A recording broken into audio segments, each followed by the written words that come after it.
Howdy folks, welcome back. It's me, Impulse, and I'm bringing you some more Star Wars Battlefront. And right, what you're watching was another, as you can see in the title, it's another performance test. This time, as you saw, I was having issues with my frame rate. As you can see right now, I'm still on ultra settings at the moment. So I decided to check out what it would be like if I was on high settings. So this video is mainly to show what quality you'll get on high, because not everyone's going to be able to play in Ultra. To be honest, I don't think I will be able to play in Ultra, not with my system at the current time. However, I'm recording and I'm doing pretty down well. It's keeping pretty over 60 frames most of the time. There are a couple of times where I do drop down to, I think 42 is the lowest I drop down to. That's occasionally. That's when you have a lot of explosions around. And, you know, besides that, it's pretty damn good. I do like this game, and yes, I am going to get it. I'm going to get it on day release. I'm not quite sure. I might pre-order it, might not. I am off at the time it comes out. However, I am on going away that weekend, so if I do get it, I won't be able to play one day of it or one night of it, and you know, then I have to go on holiday for a few days. But when I come back, I can then play the game and, you know, really milk it. I will be doing my my first opinions of the game later on, because I have played a couple of games of multiplayer, but I'm going to get into that in one of my videos. I do have a gameplay of me playing multiplayer. I must admit, as I said, this game does have a controller interface. I have come across people who are playing with a controller interface and they say it's absolutely fantastic. They've been taking people apart who use keyboard and mouse.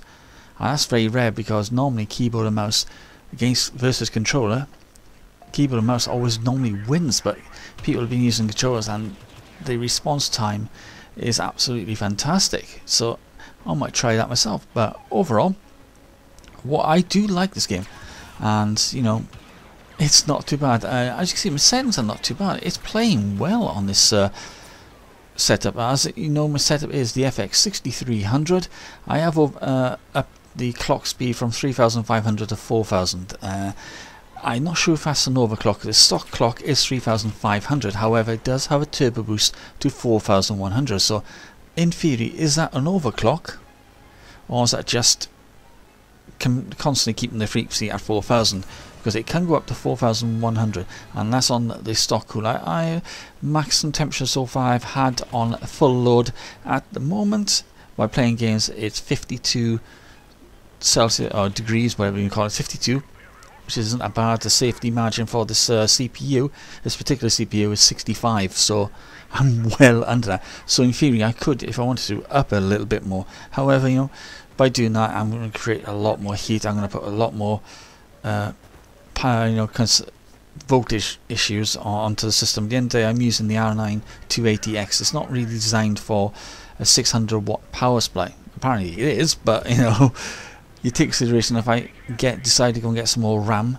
To be honest, they give you a minimum system requirement of a Intel Core CPU, 8 gig RAM, and a really low graphics card. The AMD version was very similar. I've got the AMD version was the 270X, if I believe it was right. That was the lowest card you could use on this to have pretty damn good settings on high. And I've got the 280X, which allows me to have virtually maximum settings on high. However, you do need the 290X to get the ultra settings, and I don't have that on my system. If I did have that, my system wouldn't handle it, because I've only got 650 watt power supply. Get it right, well, 650. But, or was it 600? It's one of those two. It's one of those two, but it wouldn't be enough. So I have to be careful. I know I don't have a lot on my system, you know, like I don't have a massive amount of hard drives. I have 1 terabyte hard drive and a 480 SSD. I have 8 gig of RAM. The best settings for this game is, the best card is 290 above on the AMD side. That's the R9 290 and above, and GTX 980 and above on the Nvidia side. I believe an i7 processor is required for maximum set resolution on this game on the Intel version. AMD, I believe they're saying an 8-core CPU, and to be honest, after what I've been seeing in the game, because I've been having a bit of stuttering, apparently that's happening a lot on the game itself. I would say around about, I would definitely understand why they're saying an 8-core CPU for the AMD side. You do need those a little extra cores to iron out a few things, because I've watched Tango Echo Alpha's performance video, and he wasn't getting as much stuttering as I was, but he was noticing it, but it wasn't as bad on his system as it was on mine. However, he does have 16 gig RAM, he does have an i7, he does have 2 GTX 980 Ti's. However, if you look at this video, performance video, it only utilizes one of them. I believe that's because he's waiting for a patch, well, a driver update to allow him to be able to use SLI configuration on Battlefront. But so at the moment he's using, and he's getting around about average a good 80 frames per second on the game on maximum settings at 144 hertz. So that's not good. That is not bad, I should say. It's absolutely fantastic. I wish I could do that. As you know, I'm planning to upgrade my system next year. Especially after getting an SSD, I definitely need to get a better motherboard, to be honest, a SATA 3 motherboard, so I can have the 6 gig transfer rate, and that's probably partly about it. I did swap to the AHCI configuration on my BIOS. However, after reading about it, it does hit on performance. It does lower the performance of the SSD slightly, but gives you better read-write quality. And I'm thinking, yeah, do I do that? Because at the moment my system isn't the fastest, because I'm only using SATA 2. So I decided to go back to the IDE, because I was getting a little bit of a lag issue when I was loading up games. It seems to have cleared up, except for Battlefront. I do have that issue of it's stuttering, as you know. But as you see, it's playing damn well, isn't it? I must say, I did play with Tango Echo Alpha today, and we did have one game, and it just it was, how can you say, not bad. We both did alright. We didn't do fantastic. We both had negatives, but we were getting kills, which is a good thing. I don't think I've had a positive yet, let's put it this way, but I'm still learning the game. But I have had a 12 and 12 kills, 12 deaths. Is that a positive? No, it's just breaking even.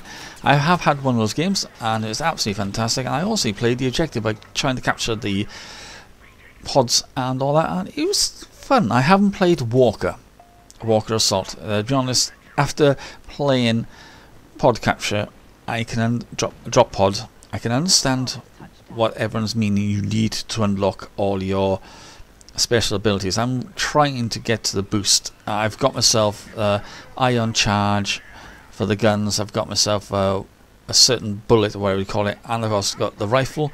So I've got that. I've got the thermal grenade. So I'm trying to work towards that. But in the day, I may not be able to get to it due to the DLC as I'm doing this video, which is early hours of Tuesday morning, the 13th of October. I believe the beta ends today at some time in the United States of America. This is the UK, so it's probably still going to go for a few more hours at the moment, but I need to get to sleep, because my mum has popped up to see me this week, and she's going to catch the train tomorrow, and I'm going to get up and take it on the train station. So overall, I do like it, and I hope you enjoyed this. And you can see that performance, going back and check my other video and compare them together, you'll see there's not much graphical change. So let me know what you think. Have a look at the first one, then have a look at the second one, and tell me how much difference there is in graphics. The frame rate is a lot better and smoother, and if you think I'm recording, my frame rate should improve now, because I discovered that I was using highlight capture and also record it. And what highlight capture does, it automatically records the game, but on a disposable file. If you don't want it, it just deletes it straight after. And that's why my frame rates were dropping really low when I was doing the ultra settings. So that's why I swapped over. Well, this has come to the end of this video. Hope you enjoyed it, and you know, I'll catch you all very soon. Take care now, folks. Bye for now.